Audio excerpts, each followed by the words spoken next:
Estes dias ouvi algo que me perturbou, algo que me fez questionar muitas coisas, mas o mais interessante é que estes questionamentos não ficaram sem respostas.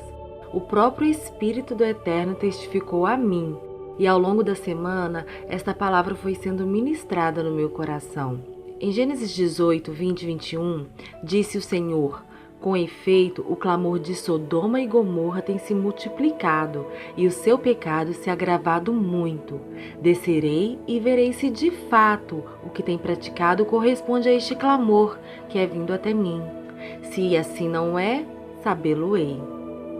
Sobre este texto foi dito: o Senhor sabe, mas não conhece. Fiquei questionando sobre isso ao próprio Eterno.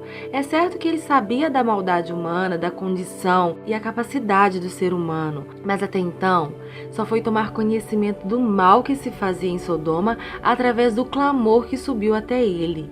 Ele disse que ia descer e ver se de fato era assim.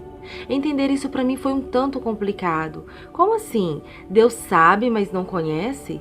Fiquei questionando essas palavras. Não queria acreditar que houvesse algo que o Eterno não conhecesse. Foi quando, creio eu, que por iluminação do próprio Espírito, me recordei daquela passagem onde Yeshua disse que muitos chegariam até ele naquele dia e diriam que em seu nome fizeram grandes coisas, e ele lhes diria abertamente: apartai-vos de mim, nunca vos conheci. Isso mesmo, nunca vos conheci, ele dirá. Sabe por quê?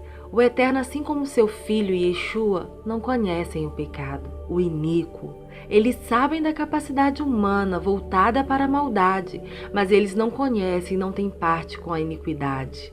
Muitos naquele dia dirão ter feito várias coisas, curado, expulsado demônios, e Yeshua dirá que nunca os conheceu. A palavra conheceu na Bíblia tem um sentido diferente do qual usamos atualmente. Conhecer ali não era o mesmo que ser apresentado a alguém, mas o sentido é bem mais profundo, revela intimidade.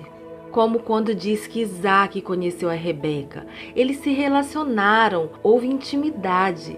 Dessa mesma forma, o Eterno sabe da existência do mal, mas não o conhece. Ou seja, não é íntimo do mal, não compactua com o mesmo. E Yeshua não conhece aqueles que, se dizendo do Pai, se relacionam intimamente com o pecado, praticando tudo o que é contra a sua lei, ignorando a sua voz. Nunca vos conheci. Adão e Eva cometeram um grande erro. Eles desejaram comer do fruto que lhes daria um conhecimento daquilo que o Eterno nunca desejou: o mal. Conhecer o mal é alimentar o pecado, é se relacionar tão intimamente com ele que quem assim o faz se torna iníquo, se tornam surdos à voz do Criador, dando ouvidos à voz do maligno e praticando o que lhe é próprio, a maldade, vivendo uma vida de promiscuidade, de prostituição, de mentiras, de afastamento da presença do Pai. É por isso que tantas vezes vemos o mal se multiplicando, pessoas vivendo uma vida de impureza, escândalos e mais escândalos, pessoas que, se dizendo ser servos do Altíssimo, praticando coisas que vão contra a sua palavra, e nos perguntamos: onde está o Eterno que não vê isso? Sabe onde ele está? À procura de adoradores que o adorem em espírito e em verdade. Isso mesmo, ele não está preocupado com os que praticam a iniquidade. Estes receberão o que lhe é devido, a sua sentença. Mas ele olha do céu e procura por aqueles que permanecem fiéis à sua palavra, aos seus ensinos, que andam em seus caminhos e praticam a justiça. Ele não está olhando e vendo aquele que está fazendo mal, olhando aquele que está adulterando, aquele que está matando, aquele que está praticando tantas coisas contra a sua palavra. Ele está olhando e procurando aqueles que o adoram, aqueles que estão de pé, buscando e, acima de tudo, procurando fazer a sua vontade. E Yeshua dirá: nunca vos conheci, vós que são contra a palavra, que vivem na iniquidade.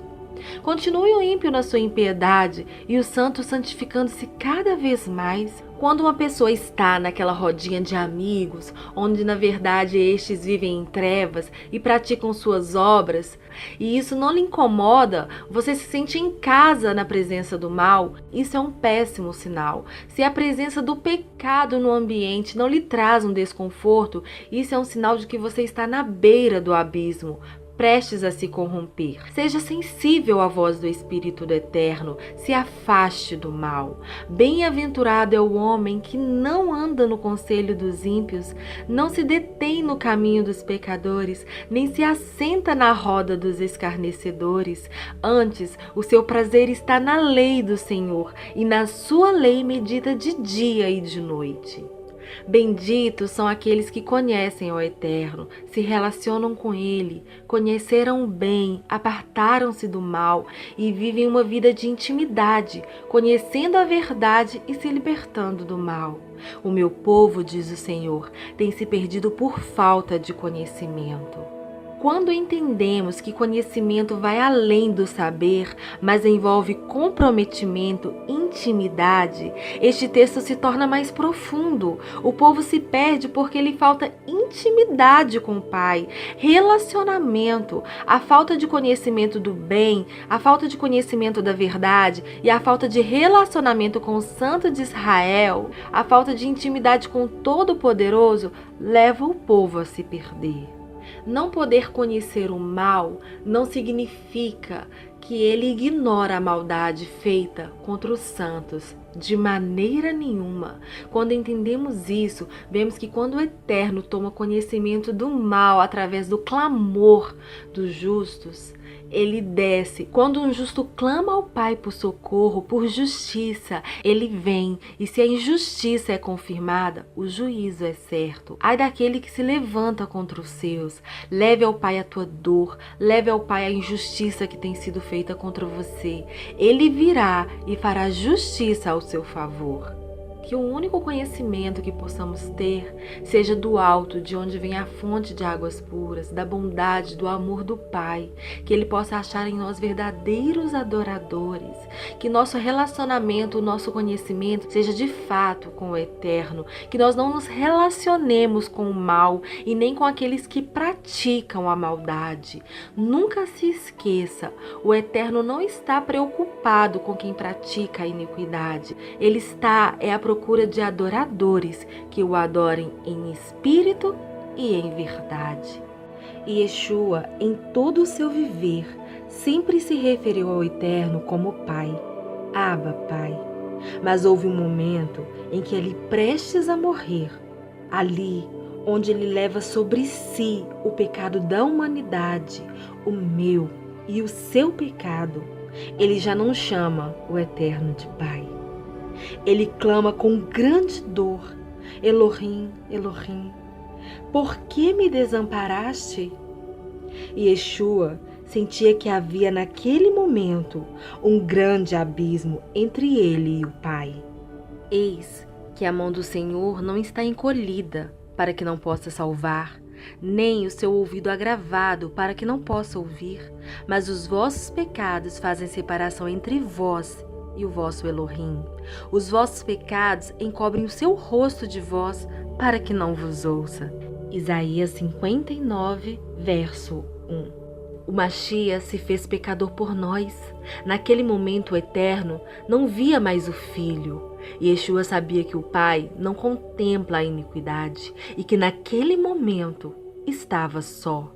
Não queira você sentir o que Yeshua sentiu. Naquele momento, ele sofreu amargamente por carregar os nossos pecados. Ele passou por isso, carregou a minha e a sua dor, para que possamos andar em santidade e não conhecer a rejeição do Criador. Nunca vos conheci. A palavra do Eterno para nós nesse dia é: sede santos, pois eu, o Senhor vosso Elohim, sou santo. A palavra do Senhor nos diz que o Senhor dos céus, ele olha para a terra e contempla os bons e os maus. Ele sabe que na terra há justos e bons. Ele nos vê, ele vê a todos, mas ele não tem parte com quem vive na iniquidade.